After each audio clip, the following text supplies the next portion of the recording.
Hello everyone, welcome to learning classes. हम आज 12th का बीएसटी बिजनेस स्टडीज का पहला चैप्टर स्टार्ट करेंगे, nature and significance of management. और सिर्फ इस वीडियो में मैनेजमेंट को समझेंगे, मैनेजमेंट के डेफिनेशन को समझेंगे कि मैनेजमेंट होता क्या है। देखो सब दोस्त हुई, अपने रियल लाइफ में ये चीजें की हुई है। आप अपने स्टडीज को मैनेज करते हो कि आज इकोनॉमिक्स पढ़ना है, रूटीन बनाते हो, वो क्या है, वो मैनेजमेंट है। और उसका गोल क्या है, आपका गोल क्या है, ये सारी चीजें, सारे सब्जेक्ट कवर हो जाए। तो मैनेजमेंट इज रिलेटेड टू गोल, मतलब किसी गोल के लिए हम चीजों को मैनेज करते हैं। आपका घर अच्छे से चले, आपकी मम्मी चीजों को मैनेज करती है कि भाई अपने टाइम पे खाना मिल जाए, आपकी दादी को टाइम पे दवाई मिल जाए। तो आपकी मम्मा घर को मैनेज करती है, आपके पापा आपके फाइनेंशियल्स को मैनेज करते हैं, है ना।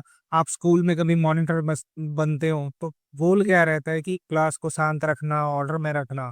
तो उसके लिए आप काम करते हो, तो आप क्लास को मैनेज करते हो, है ना। वैसे ही बिजनेस में जब आप बिजनेस में आ जाते हो, बिजनेस पॉइंट ऑफ व्यू से, क्योंकि हम बिजनेस की स्टडीज कर रहे हैं, तो बिजनेस पॉइंट ऑफ व्यू से बिजनेस एक समझ लो, आपके दिमाग में एक फैक्ट्री डाली, वहां पे भी मैनेजर्स काम करते हैं।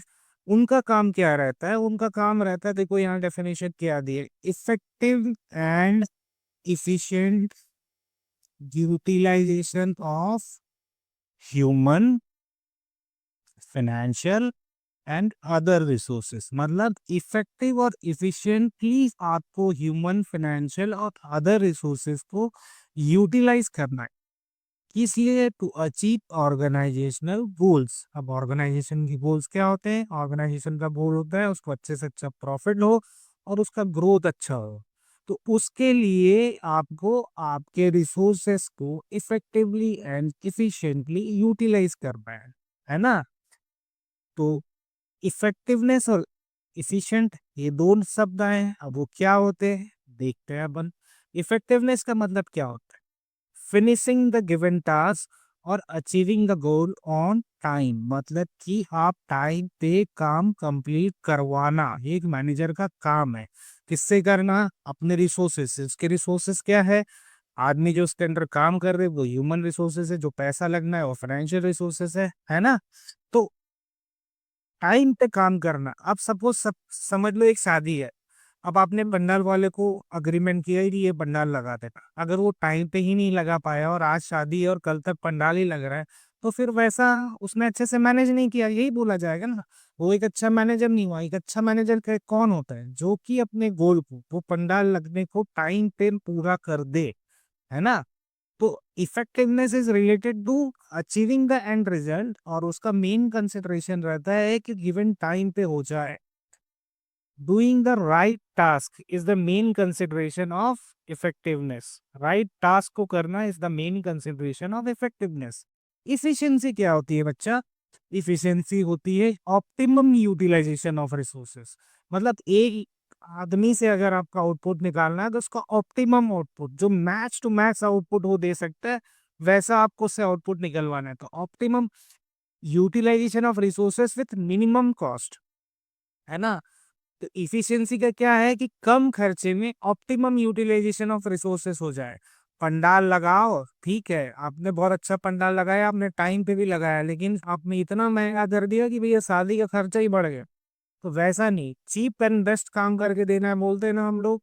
वैसा ही है कि ऑप्टिमम यूटिलाइजेशन ऑफ रिसोर्सेस होना चाहिए, काम भी हो जाना चाहिए और टाइम पे हो जाना चाहिए। तो इफिशियंसी का जो मेन क्रक्स है वो है optimum utilization of resources. Objective क्या है एफिशिएंसी का, is to conduct the cost benefit analysis. मतलब कि हमको कॉस्ट कितना लगा, हमको बेनिफिट कितना हुआ।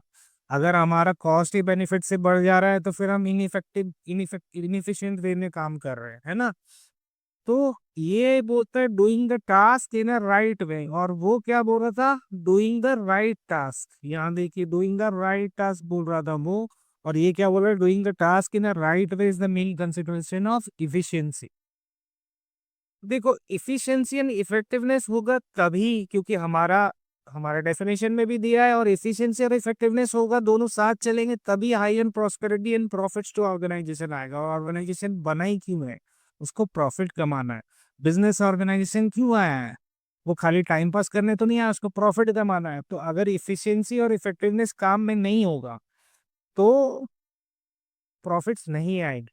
इनइफेक्टिवनेस and inefficiency leads to failure of an organization. हाँ, क्योंकि आपके अगर रिसोर्सेज, आपका आदमी सही तरीके से काम नहीं कर रहा है, इनइफेक्टिव वे में काम कर रहा है, टाइम पे काम करके नहीं दे रहा है, खर्चा ज्यादा लगा रहा है, तो आपका ऑर्गेनाइजेशन फेल होना ही होना है ना। और एक चीज यहाँ पे क्या बोली मैनेजमेंट के कंसर्न है, it is a process. It is a process, it involves, ये प्रोसेस में it involve series of functions. उसमें प्लानिंग का भी स्टेज रहता है, एक मैनेजर का क्या क्या काम रहता है हम ये पढ़ रही है। एक पूरा प्रोसेस है एक मैनेजर का, क्या है वो प्लानिंग भी करता है, स्टाफिंग भी करता है, उसको समझाता भी है, और फिर उसके काम को ऑब्जर्व करता है, कंट्रोल करता है।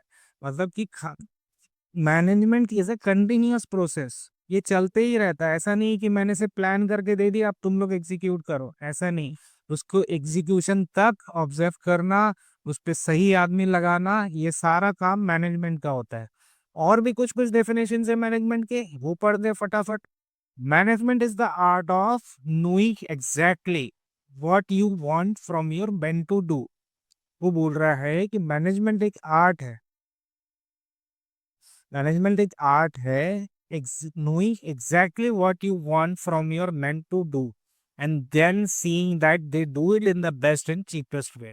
मतलब आपको एक आर्ट है कि आपको ये जानना है कि और अपने आदमी को बताना है कि मेरे को तुमसे क्या चाहिए, और ये कंफर्म करना है कि वो बेस्ट एंड चीपेस्ट वे में करके दे, है ना। मैनेजमेंट, दूसरा डेफिनेशन क्या हो रहा है, management is the creation of internal environment. एक ऐसा इन्वायरमेंट क्रिएट करो जहां individuals working in a group can perform effectively and efficiently for achievement of organisational goal. एक ऐसा एनवायरनमेंट क्रिएट करना मैनेजर का काम है जहां पे इंडिविजुअल्स जो परफॉर्म कर रहे हैं वो इफेक्टिव एंड एफिशिएंट वे में ऑर्गेनाइजेशन के गोल्स को अचीव करने में हमारी मदद कर रहे हैं। तो अल्टीमेटली सारे डेफिनेशन एक ही है, आपको यही ध्यान रखना है कि मैनेजमेंट एक आर्ट है जिसमें आपके आदमियों से आपके रिसोर्सेज का फुल यूटिलाइजेशन होना चाहिए, आपके आदमियों का फुल यूटिलाइजेशन होना चाहिए, और काम टाइम पे होना चाहिए, ऑर्गेनाइजेशन का गोल अचीव होना चाहिए, प्रॉफिट्स होने चाहिए, उसका ग्रोथ होना चाहिए। तो होप सो हमने अभी पढ़ा